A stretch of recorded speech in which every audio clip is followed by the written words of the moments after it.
All right. We are back with the GSMC Wrestling Laureate podcast brought to you by the GSMC Sports Network. I'm your host, Eric Rodriguez, here every Monday through Friday, 8 p.m. Pacific time, 11 p.m. Eastern time, here to take you guys inside the ropes of the professional wrestling, the squared circle. Some of the biggest sports phenomenons and sports spectacle that has happened has been within the professional wrestling industry. So I'm here to kind of help you guys, go through that. Obviously, hit up the tips and donations link at the gsmcpodcast.net. If, obviously anything's greatly appreciated, but more or less, I just love a lot of engagement inside this podcast. It's not my podcast, it's our podcast. So just kind of reflect on what we talked about right quick. We talked about our WWE SummerSlam, our WWE SmackDown review, our WWE Monday Night Raw preview. We talked about Triple H's birthday and the legacy that he left for WWE fans, especially becoming CEO of WWE with Vince McMahon, had to step down thanks to the Janelle Grant sexual assault allegations and stuff like that. He's done nothing but great things. And then we talked about Bianca Belair's most embarrassing moment in her career was at SummerSlam 2021, where she lost to Becky Lynch in 26 seconds. So let's go ahead and move on. We're going to talk about Long Live the King, Long Live the Queen, excuse me. And I know we rapidly running out of time. I got my boy Emran, his GSMC soccer podcast started at 9:30, so I will be brief. So let's go ahead and dig on into the subject matter. So we're going to talk about some Charlotte Flair. So Charlotte Flair, the star, has been off WWE for a pretty good minute, to be honest. I don't remember the last time of course I remember the last time I seen her, but not one of those superstars that, she comes off so hot. She comes off, she has all the accomplishments and accolades. And when she walks into an arena, it's like, damn, like, that she's going to cause some damage and stuff like that. And automatically, main event Carter right there. So, haven't seen Charlotte Flair on the scene for a little while. She returned to the squared circle amid her absence from TV due to an injury. The Queen shared a video on social media from the Performance Center, her training, doing, taking bumps in the ring, doing top rope moves and stuff like that. Possibly, could this be a potential tease for a return at WWE SummerSlam coming up on Saturday?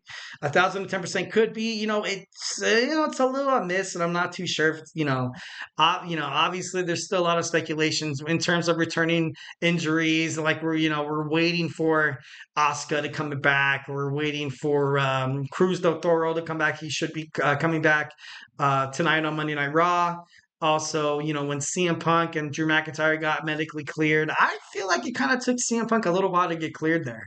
I don't know why. Obviously, yeah, well, yeah, I guess I do. He's getting a little older, but I don't like to use that phrase because there's still people like Dustin Rhodes, people like John Cena, Kurt Angle, who, come out. Ric Flair wrestled until he was 75 years old, I believe. Her father. So, it's kind of crazy to kind of put a time limit in terms of professional wrestling. So, Charlotte Flair, she sustained multiple injuries due to her match with Asuka in December of last year. The 38-year-old tore her ACL, she tore her MCL, and also her meniscus. She's a former champion. She underwent surgery in January. Her father, Ric Flair, obviously, like a father does, has nothing but high praises for his amazing, successful daughter. On an appearance with the Casual Conversations podcast, he referred to her as the best worker inside professional wrestling.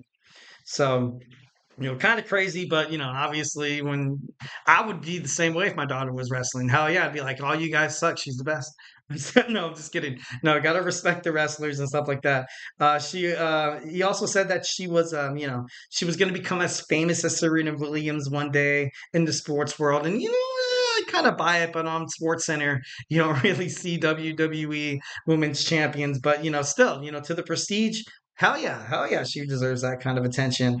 He said, and I quote, her returning to, would be the best possible storyline in terms of professional wrestling. Ric Flair, he obviously has a huge desire for his daughter to go out there and do bigger and better things, but nothing's bigger than the WWE. Ric Flair has recently been rumored with the contract with All Elite Wrestling, but it's the professional wrestling industry right now is something that I have never seen before. And I've been a professional wrestling fan my whole entire life. Obviously started with WWF, watching it on UPN on SmackDown because I couldn't afford cable and watch all the highlights of Monday Night Raw on the USA Network. And I started watching WCW when I actually did get cable. But then, and then I kind of fell out of love with wrestling for a little bit. I was like, you know what? I'm good. Didn't really take until I met my wife right now till like she kind of reintroduced me to wrestling. That's why that 2016, 2017 of wrestling with the broken up shield of Roman Reigns and also Dean Ambrose. You also have Seth Rollins, and then you have Brock Lesnar, and it's just that kind of wrestling just made me fall in love with it once again. So this now we're into another era. We're into another era of the Paul Levesque era. Obviously, Triple H taking over the Vince McMahon after the Janelle Grant sexual trafficking allegations and stuff like that. So I think under the Paul Levesque era, the sky's the limit. Sky's the limit for Charlotte Flair, 1,010%. But she definitely has. It's been reported that she has a desire to reclaim her throne. So obviously, once again, you have Raw moving to Netflix in January. WWE once again is moving from PG-13 to about PG. So I don't think they're going to get too crazy. They're not going to make it like, rated R or anything like that. But 1,010%, you're going to see WWE Raw. Netflix also, made it pretty clear in the contract that, for us to accept the Monday Night Raw to move to Netflix, something that has been prominent in terms of international movies, Netflix was like the jumping off point in terms of streaming services. Like there was Netflix, and then there was Hulu, then of course there's HBO Max. I feel like Netflix kind of started it all.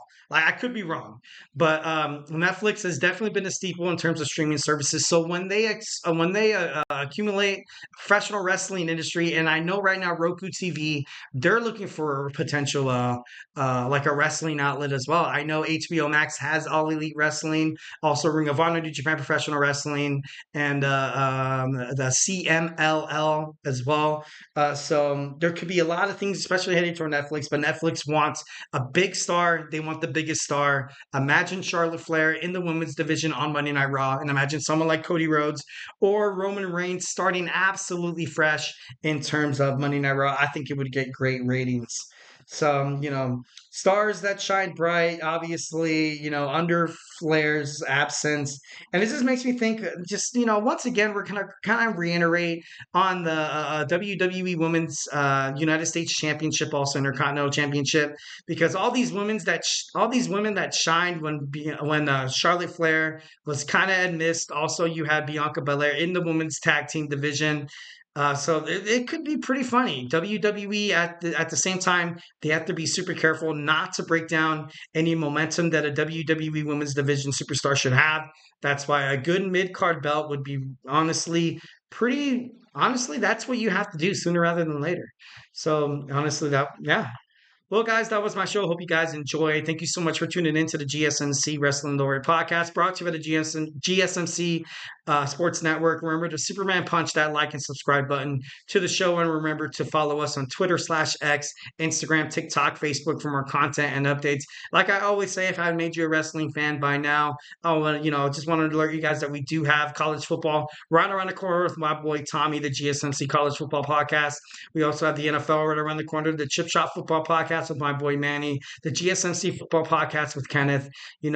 Find out all your things in terms of football. So when football comes back around, the college football, the NFL, you're going to want to look up some fantasy sports. I have my boy, Chris Shepard, on the GSMC Fantasy Sports, tucking all your sit-ems, all your startums, all your draftums, all your, let's avoid these guys because, they're kind of aging and we don't want to sign them. I actually drafted Aaron Jones from the Green Bay Packers last year, and he started off really well, but thanks to his age, got injured and absolutely effed up my roster. It was terrible. I gotta be honest. And luckily I picked up like somebody like, no, I didn't know. It wasn't.